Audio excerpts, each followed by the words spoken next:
A respiração aeróbica. A glicólise é a primeira etapa da decomposição da glicose. Ela ocorre no citoplasma. Compreende numerosas reações em sequência, que no final das quais as moléculas de glicose, que tem 6 carbonos, estará fragmentada em 2 moléculas de ácido pirúvico com 3 carbonos cada. Logo depois, o ácido pirúvico, produto da glicólise, será decomposto em ácido acético com 2 carbonos. Assim, ocorre a liberação de moléculas de gás carbônico. Isso explica a origem do gás carbônico que eliminamos durante a respiração. O ácido acético resultante combina-se com a coenzima A, formando o acetil-coenzima A. Esse composto transporta-se para o interior de uma mitocôndria, onde larga o radical acetil, que era o que restava da glicose, e volta ao citoplasma como coenzima A pura, a fim de repetir a operação. Os íons de hidrogênio liberados durante a glicólise são recolhidos por moléculas de NADP, que passam à forma de NADPH2, um transportador de hidrogênios. Esses NADPH2 conduzirão os hidrogênios ao encontro do oxigênio para a formação da água lá na cadeia transportadora de elétrons. Ainda no citoplasma, o ácido pirúvico é decomposto em ácido acético com 2 carbonos. Só então o ácido acético penetrará na mitocôndria. Transportado pela coenzima A, o radical acetil do ácido acético chega ao interior da mitocôndria. O transporte através das 2 membranas da mitocôndria é feito sob a forma de acetil-coenzima A. Na matriz mitocondrial, o radical acetil, já desligado da coenzima A, reage com o ácido oxalacético, com 4 carbonos, e forma o ácido cítrico com 6 carbonos, que é o primeiro composto formado no ciclo de Krebs. Aliás, por essa razão, o ciclo de Krebs também é conhecido como ciclo do ácido cítrico ou ciclo dos ácidos tricarboxílicos. Bom, durante o ciclo de Krebs, o ácido cítrico será degradado sucessivamente em moléculas com 5 e 4 carbonos até restaurar o ácido oxalacético.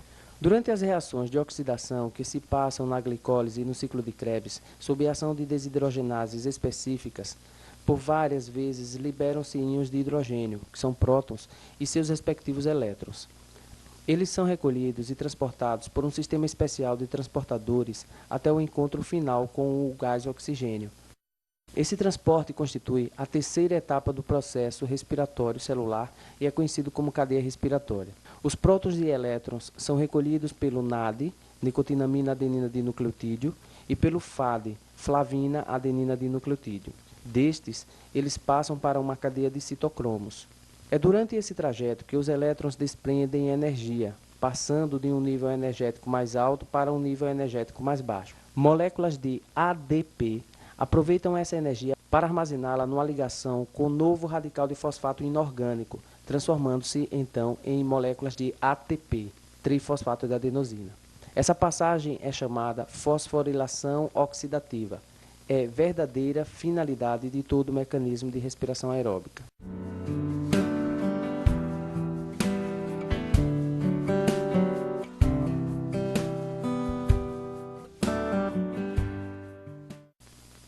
Bom, reforçando para que você entenda e fixe melhor essa ideia, em 3 etapas da cadeia respiratória, a liberação de energia dos elétrons é grande e suficiente para que haja a formação de moléculas de ATP a partir de ADP e fosfato inorgânico. Como a formação de ATP à custa de ADP é uma fosforilação deste último, e esta fosforilação é proporcionada pela oxidação dos citocromos, o fenômeno é chamado fosforilação oxidativa. Bom, vejamos algumas observações importantes sobre a respiração. Primeiro, o dióxido de carbono, ou gás carbônico, liberado em diversos pontos da glicose do ciclo de Krebs, é eliminado da célula e descartado para o meio exterior. Costumamos dizer que os seres vivos respiram absorvendo o oxigênio e eliminando o gás carbônico. O gás carbônico é eliminado pelos seres vivos, precisamente este CO2, decorrente do desmantelamento da molécula de glicose, ou outros metabólitos usados pela célula durante a respiração celular, é reciclado por um outro fenômeno biológico chamado fotossíntese. Outra coisa, já vimos que a glicólise ou piruvato ocorre no citoplasma, não é? As 2 etapas seguintes no interior da mitocôndria. Modernamente, sabemos que as reações químicas do ciclo de Krebs ocorrem na matriz mitocondrial, onde se encontram as enzimas que atuam nesse mecanismo. Já a cadeia respiratória, também conhecida como cadeia transportadora de elétrons, ocorre nos corpos elementares situados nas cristas mitocondriais. Ou seja, cadeia respiratória ocorre nas cristas mitocondriais, uma vez que aí se localizam as enzimas desse processo.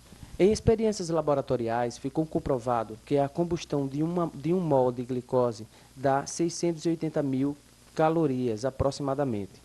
Como sabemos que cada molécula de ATP acumula 8.000 calorias e que durante todo o processo de respiração aeróbia são formadas 38 moléculas de ATP, deduzimos que um mol de glicose, quando totalmente oxidado pela respiração aeróbica, fornece 304 mil calorias. Isso significa que, apesar dos cuidados da célula, somente 45% de toda a energia contida numa molécula de glicose são aproveitados e acumulados em moléculas de ATP. Esse é o rendimento ou aproveitamento de energia da célula. O restante, que a célula não consegue reter, se perde para o meio como calor irradiante.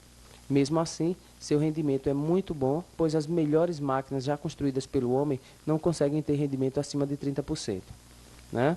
Os motores a gasolina, só para vocês terem uma ideia, conseguem utilizar apenas 25% da energia contida no combustível. Respiração anaeróbia.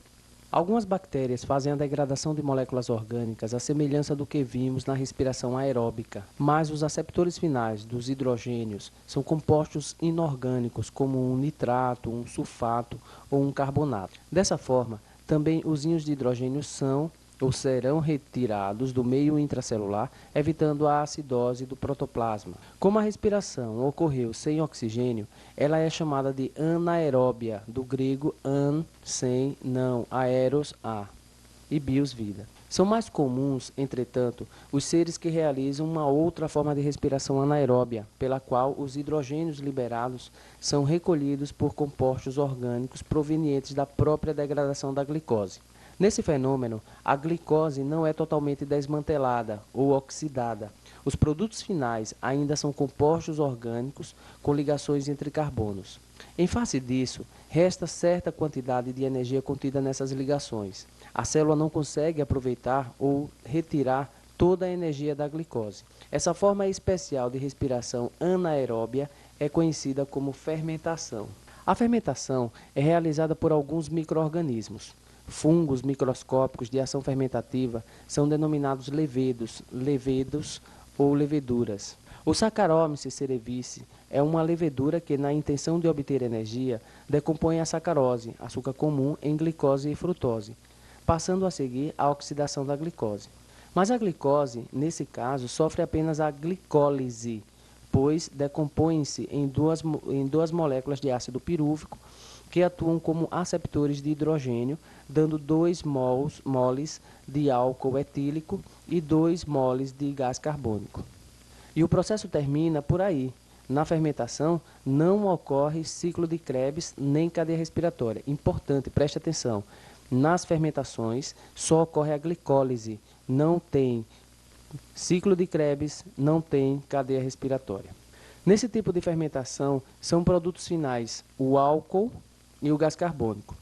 Por isso, essa forma de respiração anaeróbica é chamada fermentação alcoólica.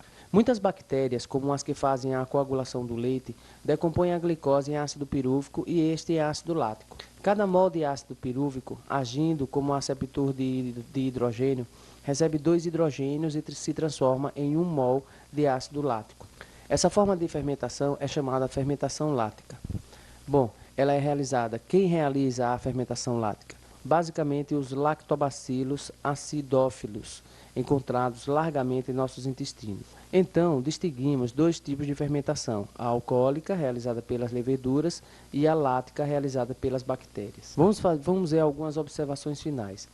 A fermentação é um processo de degradação da glicose que envolve tão somente a glicose. Não há ciclo de Krebs nem cadeia respiratória. Lembrem, a glicose não é totalmente desmanchada e na fermentação são produtos finais o álcool etílico ou etanol ou então o ácido lático, dependendo do tipo de fermentação. Distinguimos a fermentação, portanto, aí alcoólica ou a fermentação lática. Bom, como o processo envolve apenas a glicose, a produção de ATP é mínima. São formados apenas 2 ATPs por mol de glicose. fica evidente o contraste quando comparamos com a respiração aeróbica, onde cada mol de glicose forma 38 ATP. E por último, a fermentação lática pode ocorrer eventualmente nas fibras musculares estriadas dos nossos músculos. Basta que o músculo seja excessivamente solicitado para que o suprimento de oxigênio oferecido pelo sangue não satisfaça as necessidades celulares. Então, nessa circunstância, os íons de hidrogênio começam a se acumular na célula, né? E para evitar a acidose, o ácido pirúvico atua como aceptor de hidrogênio, se transforma em ácido lático. A presença do ácido lático nas fibras musculares queima-as, causando aquela sensação de dor muscular, de fadiga ou de cãibra. Ok?